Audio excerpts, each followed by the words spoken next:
Indo British advanced pain clinic నొప్పిమాయం surgery దూరం for appointments 9155515563. నమస్తే, welcome to I dream inside politics with కవిత.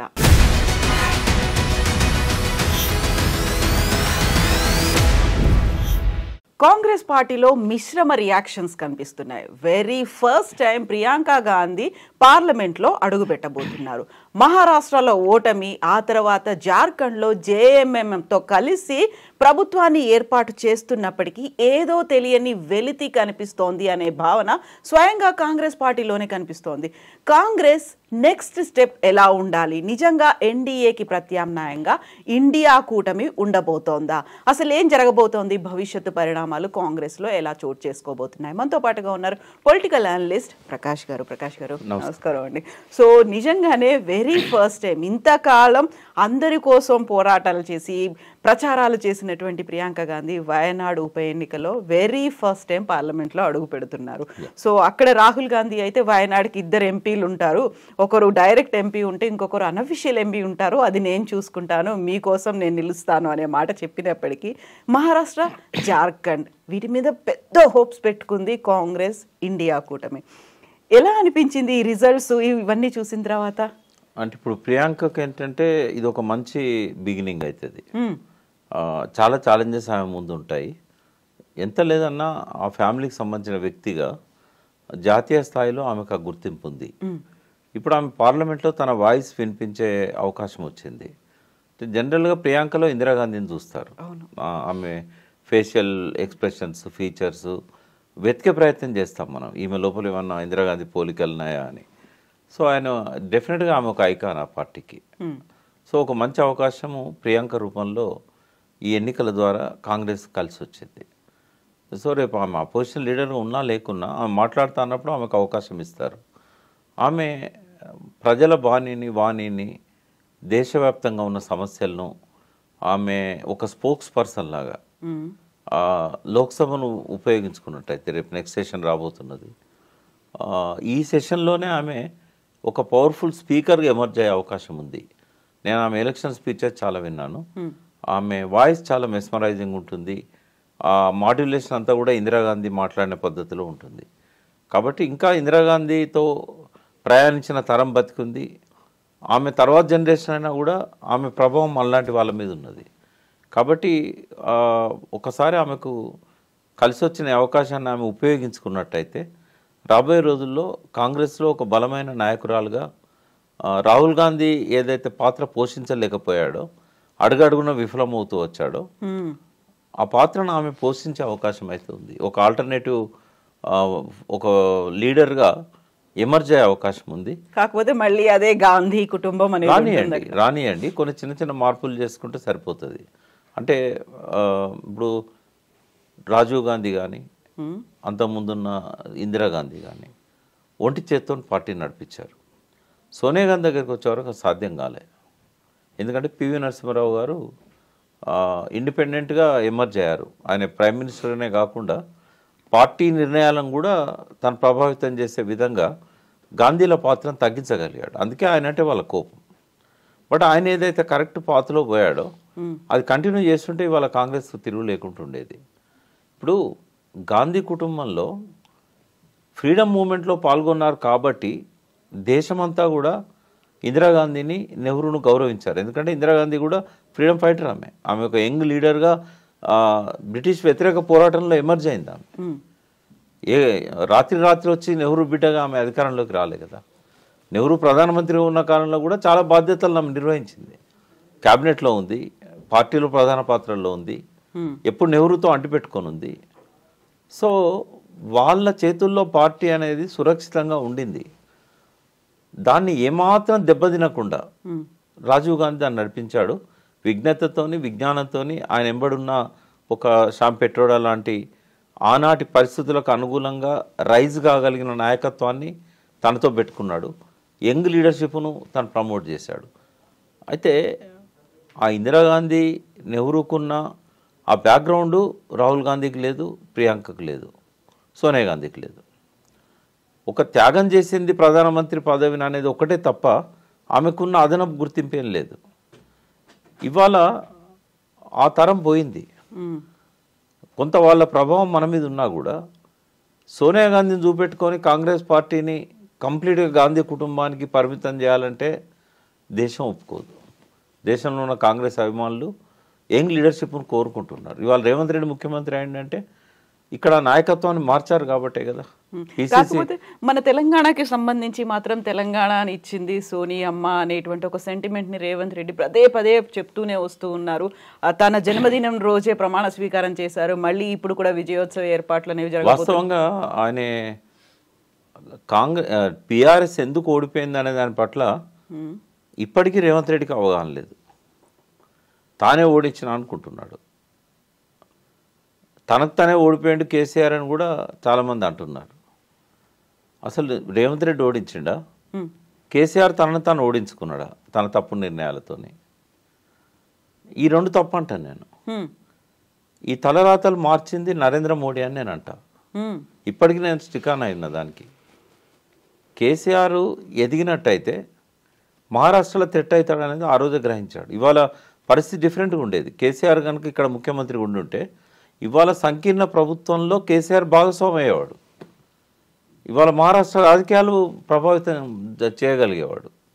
ఇవాళ BJP కేక్వాక్ వచ్చింది అని అంటే దూరదృష్టితోని మోడీ కేసీఆర్ని ఇక్కడికే పరిమితం చేయడం, ఇక్కడ కూడా ముఖ్యమంత్రిగా రాకుండా ట్రయాంగిల్ కంటెస్ట్ జరగకుండా యాంటీ ఇన్కంబెన్సీని వన్ సైడ్ పోలరైజ్ అయ్యేటట్టు చేసి ఆయన చేసిన స్ట్రాటజీ ఫస్ట్. ఇప్పుడు కర్ణుని చావుకు 1000 కారణాలు అన్నట్టు కేసీఆర్ ఓటమికి కూడా 100 కారణాలు ఉంటాయి. బట్ మొట్టమొదటి ఓటమికి మొట్టమొదటి కారణం నరేంద్ర మోడీ. ఇది ఒక హిడెన్ పరిమాణం. ఈ పరిణామాన్ని ఎవరు అంత ఈజీగా గ్రహించరు, గుర్తించరు. ఇప్పుడు ఏమవుతున్నదంటే బలంగా ఎదుర్కొనే పరిస్థితి లేదు రాజకీయాలలో. యాంటీ ఇన్కంబెన్సీని స్ప్లిట్ కాకుండా ఆపగలితే చాలు గవర్నమెంట్ పడిపోతుంది. అపోజిషన్ శక్తులను స్ట్రెంథెన్ చేయడం ఒక పద్ధతి అయితే ఓటును బలహీనపరచడం అది ఇక్కడ జరిగింది. ఆ 1.8 డిఫరెన్స్ రావడానికి చాలా స్థానాల్లో ముఖాముఖి పోటీలు కారణం. అది తీసుకొచ్చింది ఎవరు అంటే నరేంద్ర మోడీ. స్పష్టంగా కనబడుతుంది. దూకుడుగా పోతున్న బండి సంజయ్ని వెనక్కి లాగి 35 సీట్లలో పోటీ ఇచ్చేది వాళ్ళ కేవలం 8 సీట్లలో ఇవ్వగలిగినట్టేనే తనను తను తగ్గించుకున్నాడు. దానికి వెనకాలన్న కారణాలు ఏంటి అంటే ఇవన్నీ కూడా ఇలా మహారాష్ట్ర కావచ్చు, ఇంకోటి కావచ్చు. ఈయన ఫాల్ అనేది ఎక్కడ స్టార్ట్ అయిందంటే తెలంగాణ రాష్ట్ర సమితిని భారత రాష్ట్ర సమితిగా మార్చడం నుంచి మొదలైంది. వ్యక్తిగతంగా అంతకంటే చాలా ముందు మొదలైంది. హరీష్ రావు, ఈటెల రాజేందర్ క్యాబినెట్లో మంత్రి పదవులు ఇవ్వకపోవడం, కేవలం హోమ్ మినిస్టర్కి మాత్రమే మహమూద్ అలీకి ఇచ్చి 6 నెలల దాకా క్యాబినెట్ ఎక్స్పాన్షన్ చేయకపోవడం అక్కడ నుంచి స్టార్ట్ అయింది. బట్ పబ్లిక్ కన్జంప్షన్లో చూసినప్పుడు ఏంటంటే ఈ భారత రాష్ట్ర సమితి అనేది అది మోడీని కొంచెం థ్రెడ్ చేసిన మాట వాస్తవం. ఎందుకంటే దేశవ్యాప్తంగా తిరుగులేని ఆధిపత్యం ఉన్న మోడీకి ఈ కోణం నుంచి కొంత నెగటివ్ స్టార్ట్ అయింది. కేసీఆర్ ప్రభ వెలిగిపోతూ ఉన్నది. ఆ ప్రచారాన్ని దేశవ్యాప్తం చేస్తున్నాడు. అంటే ఇది ఆయన ఓటమి కారణం. కానీ రేవంత్ రెడ్డి ఇప్పటికి కూడా తను ఏమనుకుంటాడంటే తన ఒక్కొక్క మాట చూస్తూ ఉంటే ఇప్పటికి కూడా తిట్లు ఏవైతే ఆ ప్రవాహం కొనసాగుతూ ఉన్నదో తానే ఓడించినట్టు, ప్రజలందరూ కూడా తననే ముఖ్యమంత్రిగా చూడాలనుకున్నట్టు. బట్ మీరు చెప్పింది ఫ్యాక్ట్. సోనియా తెలంగాణ ఇచ్చింది కాబట్టి ఒక అవకాశం ఇవ్వాలని ప్రజలు అనుకున్నారు కాబట్టి ఆ అవకాశం కాంగ్రెస్కి ఇచ్చారు. బట్ దాన్ని నిలబెట్టుకోలేని అసమర్థతతోని రోజు రోజుకు ఆ పార్టీ ప్రతిభను దిగజారుస్తున్నది వాళ్ళ రేవంత్ రెడ్డి. కాంగ్రెస్లో ఉన్న వాళ్ళు అసహించుకుంటున్నారు. ఎక్కడ మీరు ప్రైవేట్ గ్యాదరింగ్లో కాంగ్రెస్ ముఖ్య నాయకులతో కూర్చున్నా కూడా ఆ ఫస్ట్ మాటే రేవంత్ రెడ్డి మాటల మీద వాళ్ళు డైజెస్ట్ చేసుకోవట్లేదు అనేది మనకు కనబడుతూ ఉంటుంది. ఆయన ఎన్న రియలైజ్ అవుతాడో మనకు తెలియదు. బట్ కాంగ్రెస్ పార్టీ భవిష్యత్తు గురించి మనం మాట్లాడుకోవాల్సి వస్తే డెఫినెట్గా ఇవాళ ఏదైతే వయనాడులో ప్రియాంక గెలిచిందో ఆ పార్టీకి ఒక ఆభరణం ఆమె.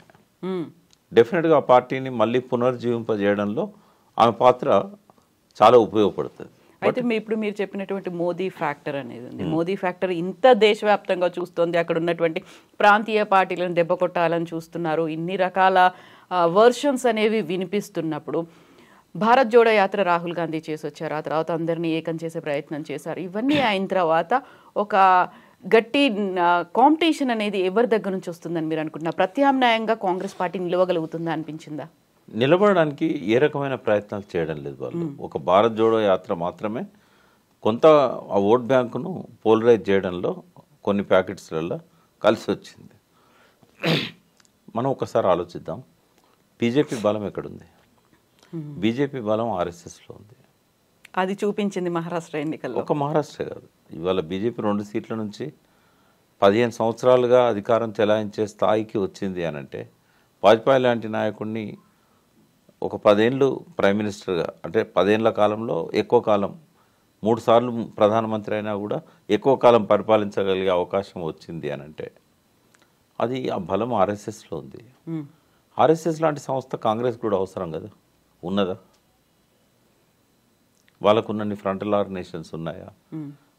రాజకీయాలతో సంబంధం లేకుండా కేవలం ప్రజల ప్రయోజనాలే లక్ష్యంగా, అంటే వాళ్ళ సిద్ధాంతం నేపథ్యంలో, నాకు నచ్చకపోవచ్చు ఆ సిద్ధాంతం, బట్ వాళ్ళు వనవాసి కళ్యాణ్ ఇది పెట్టినా, లేకుంటే జై బజరంగ్ దళ్ అని చెప్పి బజరంగ్ దళ్ పెట్టి అగ్రెసివ్గా ప్రజల్లోకి పోయినా, రాజకీయాలకు అతీతంగా రాజకీయమైన వింగు బీజేపీయే. అవసరం వచ్చినప్పుడు బీజేపీని బలోపేతం చేయడానికి ఇవన్నీ పనిచేస్తాయి. కానీ 365 రోజులు వాళ్ళు రాజకీయం చేయరు కదా. వాళ్ళు ఒక సంస్కృతి కోసం, వాళ్ళు అనుకున్న లక్ష్యాల కోసం ఓ 35-40 సంస్థలు శక్తి వంచన లేకుండా ఫుల్ టైం పనిచేస్తాయి. అది ఏబీపీ కావచ్చు, అది ఇంకేదైనా కావచ్చు. అటువంటి సంస్థను ఇప్పుడు 140 ఏళ్ళు అవుతున్నది కాంగ్రెస్ పార్టీ స్టార్ట్ అయ్యి. కనీసము ఆర్ఎస్ఎస్ వచ్చిన తర్వాతనైనా, ఆర్ఎస్ఎస్ స్థాపించిన హెగ్డేవార్ ఎక్కడి నుంచి వచ్చాడు? కాంగ్రెస్లోకి వెళ్ళే వచ్చాడు. 1924లో భారత్ సేవాదల్లో ఆయన నాయకుడు. ఇదే తెలంగాణలో కందకుర్తి, గోదావరి మన రాష్ట్రంలో అడుగుపెట్టే మొదటి గ్రామం. ఒక పురోహితుని ఇంట్లో పుట్టిన వ్యక్తి. 40 ఏళ్ళ కాంగ్రెస్ పార్టీలో ఆయన కూడా ఒక కార్యకర్త. మరి అక్కడి నుంచి వచ్చిన ఆర్ఎస్ఎస్ ఇవాళ బలంగా వేళ్ళు ఉండుకొని ఇవాళ 100 సంవత్సరాలు పూర్తి చేసుకోబోతున్నది. ఇది 100th ఇయర్. ఈ 100 సంవత్సరాల్లో మీకు కొంచెమన్నా ఆ సోయి రాకపోతే ఎట్లా? మరి ఏ హెగ్డేవార్కు జన్మనిచ్చిన భారత్ సేవాదళ్ళు ఇప్పుడు దాని కార్యక్రమాలు ఏంటి? నిష్క్రియాపరత్వంగా ఉంది కదా. అంటే సమవుజ్జిగా ఎదగాలనుకుంటే ఓడిస్తారా లేదా తర్వాత? వాళ్ళు ఏం చేస్తున్నారో వాళ్ళని చూసైనా వీళ్ళు చేయాలి కదా. అటువంటి ఫోరమ్స్ ఉన్నాయా కాంగ్రెస్ పార్టీకి? పోనీ థింక్ ట్యాంక్ ఉందా? ఆ కాలం చెల్లిన 70 ఏళ్ళు 80 ఏళ్ళ నాయకులను రాత్రి 10 గంటల నుంచి తెల్లారంగా 4 దాకా నిద్రపోకుండా మేధోమదనం అని, సిడబ్ల్యూసి మీటింగ్స్ అని, వార్ రూమ్ స్ట్రాటజీస్ అని, థర్డ్ క్లాస్ స్ట్రాటజీసే తప్ప ఒక కొత్త నాయకత్వాన్ని తెచ్చుకునే వైపుగా వాళ్ళకు 2 దిక్కుల కొత్త నాయకత్వం సత్ఫలితాలు ఇచ్చింది. డికే శివకుమార్ రూపంలో కర్ణాటక, రేవంత్ రెడ్డి రూపంలో తెలంగాణ. రిజల్ట్స్ కూడా వచ్చాయి కదా. ఎందుకు ప్రక్షాళన చేయరు? అవుట్డేటెడ్ పాలిటిక్స్ ఎంతకాలం నడిపిస్తారు? ఇంకా గాంధీ నెహ్రూల కాలం నాటి మాటలే మాట్లాడితే గరీబీ హఠావో, ఇందిరమ్మ రాజ్యం ఎవడు వింటాడు? ఒక పాము కూసమిడిచిన తర్వాత ఎంత యాక్టివ్గా ఉంటుంది? ఆ ముసల్తనపు నాయకులను పక్కకు పెట్టేసి యంగ్ లీడర్షిప్ వల్ల 65% యూత్ ఉన్న దేశం మనది. ఆ యూత్కి ఎంఎస్ఏ ఇస్తున్నారు. రాహుల్ గాంధీని ఇంకా యూత్ అని అనలేం కదా. ఓ యూత్ లీడర్షిప్ వైపుగా ఎందుకు ఆలోచిస్తలేరు? రెండవది, గాంధీ కుటుంబం క్లచెస్లోనే ఎందుకు పెట్టుకోవాలి కాంగ్రెస్ పార్టీని? అలా అని ఖర్గేని ఏఐసిసి అధ్యక్షుని చేసినా కూడా హెల్ప్ అవ్వలేదా? అది వాళ్ళు కాంగ్రెస్ పార్టీ చాలాసార్లు బయట వాళ్ళని అధ్యక్షులుగా పెట్టారు, కానీ ఫ్రీడమ్ ఇయ్యరు కదా. పగ్గాలన్నీ చేతిలో ఉంటాయి. ప్రధానమంత్రిగా పివి నరసింహారావుకే ఫ్రీడమ్ ఇవ్వలేదు. ఆయన తన సొంత శక్తితో ఎదిగాడు. కానీ వీళ్ళు అట్లా ఖర్గేను ఫ్రీడమ్ ఇయ్యరు కదా వాళ్ళు. అంటే ఆ యంగ్ లీడర్షిప్ ఇవ్వాలి. రాహుల్ గాంధీకి ఎంతోమంది స్నేహితులు ఉన్నారు. ఒకరిని అధ్యక్షుని చేసి ఆయన నాయకత్వం కింద రాహుల్ గాంధీ పనిచేస్తే ఏమవుతుంది? మళ్ళీ ప్రియాంకకి ఇస్తారు. ఇంకో 4 ఏళ్ళు ఉన్నాయి ఎలక్షన్స్. ఈ 4 ఏళ్లలో మళ్ళీ కాంగ్రెస్ పార్టీ లేవాలంటే ఇప్పుడు ఇది రైట్ టైం. మహారాష్ట్ర ఎన్నికల గుణపాఠాలు తీసుకొని బీజేపీ స్ట్రాటజీకి కౌంటర్ స్ట్రాటజీ తీసుకోవాలి. ఒకే ఒక పార్టీగా కాంగ్రెస్ అధికారంలోకి వచ్చే మాట ఇప్పట్లో సాధ్యం కాదు. బీజేపీ ఏం చేస్తుంది? ప్రాంతీయ పార్టీలను దెబ్బతీస్తూ ఉంది. కాంగ్రెస్ ఏం చేయాలి? ప్రాంతీయ పార్టీలను బలోపేతం చేయాలి. బీజేపీ యాంటీ ముస్లిం స్లోగన్ ఇస్తున్నది. దాంతో హిందూస్ అంతా బీజేపీ వైపు పోలరైజ్ అవుతున్నారు. కాంగ్రెస్కు ముస్లిమ్స్ అనుకూలంగా ఉన్నంత మాత్రాన వాళ్ళని మోయాల్సిన అవసరం కాంగ్రెస్కు లేదు. ముస్లింలకు గత్యంతరం లేదు. వాళ్ళు చచ్చుకుంటా కాంగ్రెస్తోనే ఉంటారు. కానీ నువ్వెందుకు నెత్తికెత్తుకోవాలంటున్నా నేను. నువ్వు కూడా మాట్లాడు హిందువుల గురించి. మత వ్యతిరేకత ఎక్కడ రెచ్చగొట్టినా కూడా ముస్లిమ్స్ వైపు నుంచి కాంగ్రెస్ కూడా ఈక్వల్గా కండెమ్ చేయాలి. బీజేపీ చేస్తున్న వాటికి యాంటీ చేయడం కాదు, ముస్లిం టెర్రరిస్టులు చేస్తున్న దానికి కూడా యాంటీ చేయాలి. మతతత్వాన్ని ముస్లిమ్స్ ప్రోత్సహిస్తున్న దగ్గర కూడా అగెనిస్ట్గా కాంగ్రెస్ నిలబడాలి. ప్రతిసారి సమర్థించడం మాత్రమే కాదు, ఒక ట్రూ సెక్యులర్ ఎందుకు ఉండకూడదు? ఇప్పుడు ఎవరి మీద ఆధారపడుతున్నారు? ఇప్పుడు ముస్లిమ్స్ వల్ల కాంగ్రెస్కు ప్రతిభ వస్తున్నదా? ఇవాళ అధికారంలోకి వస్తున్నారంటే కేవలం ముస్లిమ్స్ వల్లనే వస్తున్నారా? ఎక్కడైతే యాంటీ బీజేపీ ఉందో అక్కడ వస్తున్నారు. ముస్లిమ్స్ అనేది ఒక ఫ్యాక్టరీ తప్ప ముస్లిమ్స్ అనే వాళ్ళను వీళ్ళు మోయాల్సిన అవసరం లేదు. వీళ్ళు మోయకపోయినా ముస్లిమ్స్ కాంగ్రెస్ మోస్తారు అంటున్నాను నేను. ఒక సెక్యులర్ 100% సెక్యులర్ రోల్ ప్లే చేస్తూ హిందువుల పోలరైజేషన్ను కాంగ్రెస్ అడ్డుకోగలగాలి, హిందువుల మనోభావాలను గెలుచుకోగలగాలి. అది బ్రాహ్మణిస్ట్ పార్టీయే కదా మొదటి నుంచి. సరే ఫిరోజ్ గాంధీ ఇవన్నీ ఫ్యాక్టర్స్ ఉన్నా కూడా, ఇటలీ సోనియా, క్రిస్టియానిటీ, ఇప్పుడు సర్వమత సమ్మేళనం మా కుటుంబం, mother Christian, grand father Muslim, great grand father Hindu, ఈ మూడు ఉన్నాయి కదా ఆ కుటుంబంలో. కాబట్టి 100% సెక్యులర్ భావనకు కాంగ్రెస్ పార్టీ ఒక ప్రతినిధిలాగా ముందుకు రావాలి. ముస్లింల దుశ్చర్యలను కూడా ఖండించాలి. పాకిస్తాన్ విషయంలో కూడా యాంటీ బీజేపీ స్టాండ్ కాకుండా ఇవాళ ఆర్టికల్ 370 రద్దయినా కూడా పెద్దగా నష్టమేం జరగలే. ఇప్పుడు మళ్ళీ రాష్ట్ర ప్రతిపత్తి ఇవ్వాలని చెప్పి డిమాండ్ చేయాలి కశ్మీర్కి. సో లడక్ ఇష్యూస్ తీసుకొని ఫైట్ చేయాలి. కేవలం ముస్లిం పక్షపాతమే కాకుండా కాశ్మీరీ పండిట్ల మనోభావాలను కూడా గెలుచుకోగలగాలి. ఒక్కొక్క రాష్ట్రంలో ఒక్కో స్ట్రాటజీతోని యంగ్ లీడర్షిప్ను ప్రోత్సహిస్తూ ఇవాళ ఈ సమాజానికి ఏం కావాలో దానికి ప్రతినిధిగా కాంగ్రెస్ ఎదగాలి. దాంతోపాటుగా ఒక థింక్ ట్యాంక్ అనేది ఉండాలి, పార్టీ మీద హోల్డ్ ఉండాలి. ఇక్కడ ఇంత జరుగుతున్నా రాహుల్ గాంధీ వచ్చి నోరు మెదపకుండా మీడియాను కలవకుండా పోవడం అనేది అది ఒక నాయకుడు చేయగలిగిందేనా? ఒక దేశవ్యాప్తంగా ప్రతిపక్ష బాధ్యత నిర్వహిస్తున్న ఒక నాయకుడు అధికారం వచ్చినాక సంవత్సర కాలానికి దాదాపు 10 నెలలకు తెలంగాణకు వచ్చి మీడియాను ఫేస్ చేయలేక, ఇక్కడ జరుగుతున్న వాటిని ప్రశ్నించలేక చల్లగా జారుకోవడం అనేది ఏదైతే ఉన్నదో అది ఆయన ప్రతిభను మసగమారుస్తుంది తప్ప ఆయన నాయకత్వాన్ని స్ట్రెంథెన్ చేసే క్యారెక్టర్ కానే కాదు. ఎన్ని వాగ్దానాలు చేశాడు. నీ హామీలను చూసి జనమే ఓట్లేశారు కానీ రేవంత్ రెడ్డిని చూసి వేయలే కదా. నీ కామారెడ్డి బీసీ డిక్లరేషన్ ఏమైంది? ఇవన్నీ మాట్లాడాల్సిన సమయం వచ్చినప్పుడు ముఖం చాటేయడం అనేది ఒక లీడర్షిప్ లక్షణం. అది ఒక్క మాటలో చెప్పాలంటే రాహుల్ గాంధీనే ముందు పెట్టుకుంటే కాంగ్రెస్కు భవిష్యత్తు లేదు. యంగ్ లీడర్షిప్ను ముందు పెట్టి రాహుల్ గాంధీ, ప్రియాంక గాంధీ దాన్ని నడిపించినట్టయితే ఇంకా సోనియా గాంధీ నుంచి మనం ఏమి ఎక్స్పెక్ట్ చేయలేము. ఎందుకంటే ఆమె క్యాన్సర్తో ఇప్పటికీ బాధపడుతున్న మహిళ, ఏజ్ ఫ్యాక్టర్ అన్నది చేయగలిగినంత చేసింది. ఆమెకు 1000 సార్లు చేతులెత్తి దండం పెట్టినా కూడా తెలంగాణ ప్రజలు ఆమె రుణం తీర్చుకోలేరు. ఆమె లేకపోతే తెలంగాణ రాదు. ఇంకా దాని గురించి డిస్కషన్ అనవసరం. నడిపింది కేసీఆర్ కావచ్చు, తీసుకుపోయింది అక్కడ దాకా కేసీఆరే కావచ్చు. కానీ క్రెడిట్ ఇవ్వాల్సి వస్తే ఖచ్చితంగా సోనియా గాంధీకి ఇవ్వాలి. నేను ఖచ్చితంగా చెప్తున్నా, ఆమె లేకపోతే తెలంగాణ రాకపోయేది. ఎప్పటికీ మర్చిపోయేవాళ్ళం. ఎన్ని ఉద్యమాలు వచ్చినా, ఎంత రక్తపాతం జరిగినా తెలంగాణ మాత్రం వచ్చేది కాదు. అటువంటి వ్యక్తి ఇంకా ఆమెను శ్రమ పెట్టాల్సిన అవసరం లేదు. ఆమె జీవితం ధన్యమైంది. ఆ ఫ్యామిలీలో త్యాగాలు చేసిన కుటుంబం నుంచి పిల్లల్ని పెంచింది, పెద్ద చేసింది, ఆ పార్టీకి జవసత్వాలు ఇచ్చింది. ఇప్పటికీ ఆ పార్టీ బతుకుండేలా చేయగలిగింది. ఇప్పుడు నడపాల్సిన బాధ్యత ఈ దేశ యువతది. ఒక పెద్ద ప్రమాదం బీజేపీ రూపంలో ముంచుకొస్తూ ఉన్నది, మతత్వం రూపంలో. ఈ దేశ సంస్కృతిలో మత సామరస్యం ఉంది కానీ మత విద్వేషం లేదు. అయితే కాంగ్రెస్ రాహుల్ గాంధీ, ప్రియాంక గాంధీ వాళ్ళకి ఇంకా లైఫ్ ఉంది. ఆ గాంధీ కుటుంబ ప్రతినిధులుగా వాళ్ళకి ఆ గౌరవం కూడా ఉంది. కానీ వాళ్ళ పార్టీని నడపాలంటే వాళ్ళు సరిపోరు. వాళ్ళ వాయిస్కి ఇంపార్టెన్స్ ఇవ్వచ్చు జనం, బట్ ఆ పార్టీని మళ్ళీ తిరిగి జవసత్వాలు తీసుకురావాలంటే కొత్త ఆలోచనలు కావాలి. బీజేపీ చేస్తున్న దానికి ప్రత్యామ్నాయంగా ఆ స్థాయిలోనే ఆ పార్టీని ఎదగనివ్వాలి, ఎదిగించాలి, ఆ లెవెల్కి తీసుకెళ్ళగలగాలి. ఇప్పుడు సమవుజ్జి కాదు కాంగ్రెస్కు, బీజేపీ కాంగ్రెస్ సమవుజ్జి కాదు.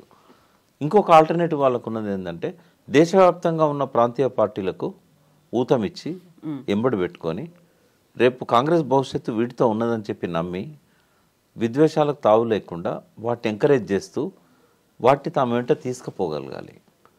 ఎప్పటికైనా బీజేపీ చెక్ పెట్టేది ఈ దేశాల్లోని ప్రాంతీయ పార్టీలే. ఇప్పుడు సౌత్ ఇండియాలో అవి నిలబడలేకపోతున్నాయంటే ప్రాంతీయ పార్టీల వల్లనే. కాబట్టి ఆ ప్రాంతీయ పార్టీలను ఎదగనియాలి, వాళ్ళతో తీసుకెళ్ళాలి. అవసరమైనప్పుడు 4 సీట్లు ఎక్కువ ఇచ్చైనా కూడా, ఇప్పుడు జార్ఖండ్ ముక్తి మోర్చా లేకపోతే అలా అధికారం లేదు అక్కడ కాంగ్రెస్కి. ఇది గ్రహించాలి. అంటే ఈ ఎలక్షన్లో 2 గుణపాఠాలు ఉంటాయి. ఒకటి తమ బలంతో గెలవలేమనేది ఒకటి తేటతెల్లమైంది.